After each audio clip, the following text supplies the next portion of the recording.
both feeling good now.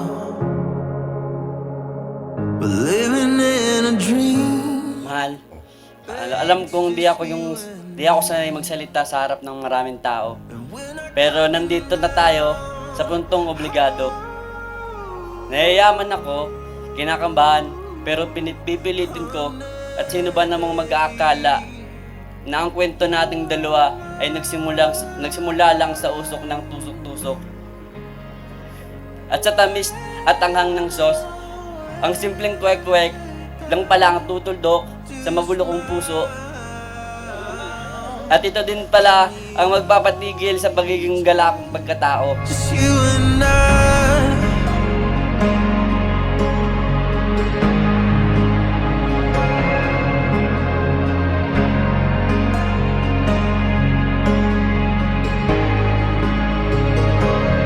Ito na ang araw ng katuparan ng pangako mo.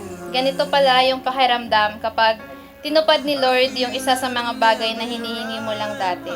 Pangarap mo lang dati. Sobrang saya sa puso. Hindi ko inaakala noong una na ikaw ang makakasama ko habang buhay. Babaero ka ba naman kasi? Dati. Pero alam talaga ng Lord kung ano ang kailangan ko kasi ikaw yung binigay niya sa akin. Our hearts entwine.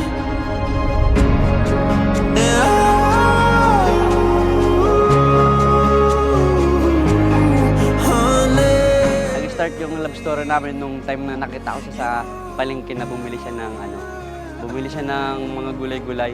Then yun, napansin ko sa kanya na kakaiba siyang babae na mahinhin. After nung makita niya ako sa palengke, dun sa nag-start, tapos chinat niya na ako. So nung una, hindi ko siya nire-replyan kasi syempre kadalasan sa mga lalaki naka-press ka, diba?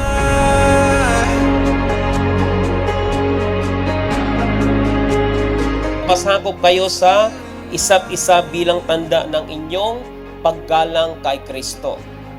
So sa mag-asawahan po, kailangan po tayo mayroong respeto. Mayroon po tayong tinatawag na respect. No? Igalang po natin yung bawat isa sa atin. Sapagkat kapag ginawa po natin yon, iginalang natin yung bawat isa sa atin, yung asawa nating lalaki, asawa nating babae, ginagalang natin, ay pagpapakita po yun ng paggalang natin sa ating Panginoong Jesucristo.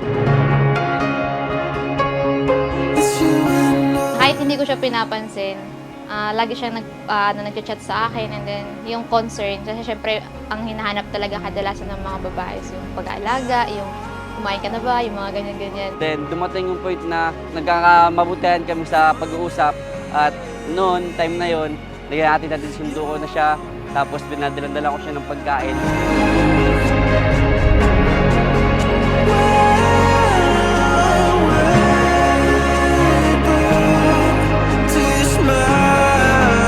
Alam mo na mula pa noon, sanay na akong mag-isa. Suluhin yung problema, sanay magtiis at lumaban mag-isa until God gave me you.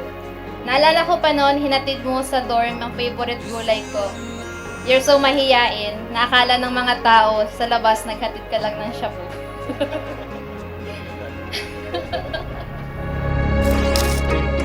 Alright. Yeah.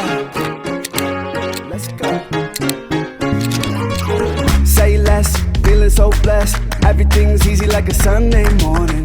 Yeah, bet, thrift store best. Dressed to impress, make them say, oh lordy. Oh, I got a swag in the step. Oh, I got the Jordan the flex. Oh, I got a swag in the step. The day just keeps getting better and better. Tell me vibes, it don't matter the weather. The day just keeps getting better and better. The day just keeps getting better and better. Tell me vibes, you're better than ever. The day just keeps getting better and better.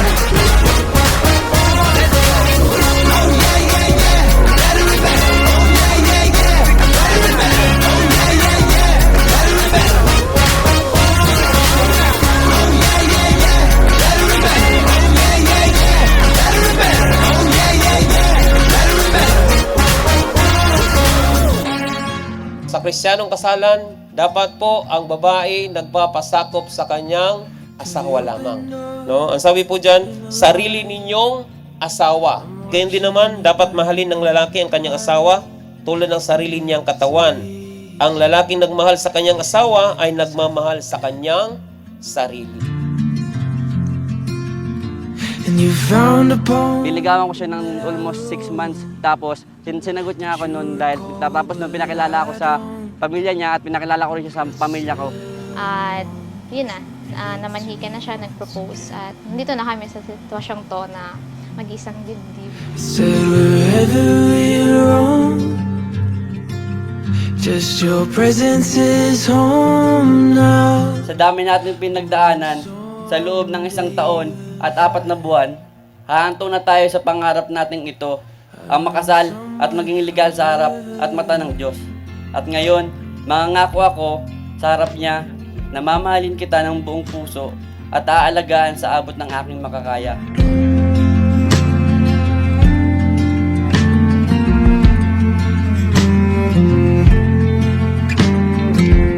Mahal, thank you for loving and caring me.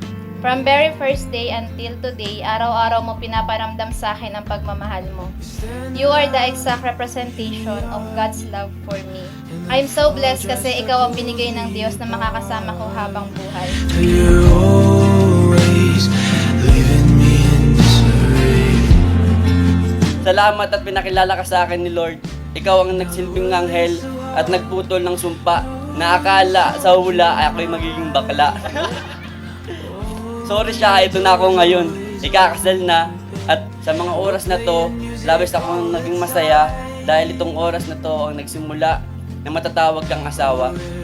At hindi matatakot na magloko ka dahil ang kalakip nito ay kulong ka. Now, oh, and someday we'll fly. Napakahalaga po ang pag-aasawa, no, sa mata ng Diyos.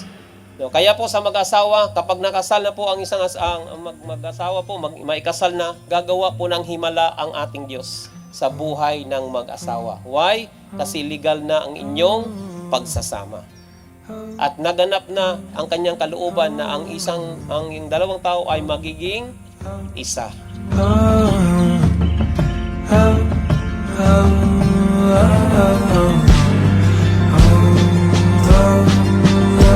Hindi ako nangangako na magiging perpektong asawa ako, pero pinapangako ko na araw-araw kitang mamahalin, pipiliin at aalagaan. Maraming nagsasabing blessed daw ikaw kasi you found me, pero ang totoo, ako yung blessed kasi nahanap mo ako.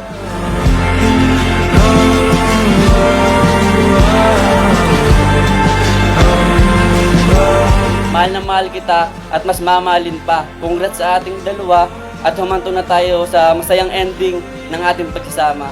I love you so much. Just your presence is home now. Mahal na mahal kita. Please don't be tired of loving me. 2 baby lang, hawag 12. Salamat Lord, Panguuman, binayayaan mo ng matangos. Mahal na mahal kita at habang buhay kitang mamahalin. Forever.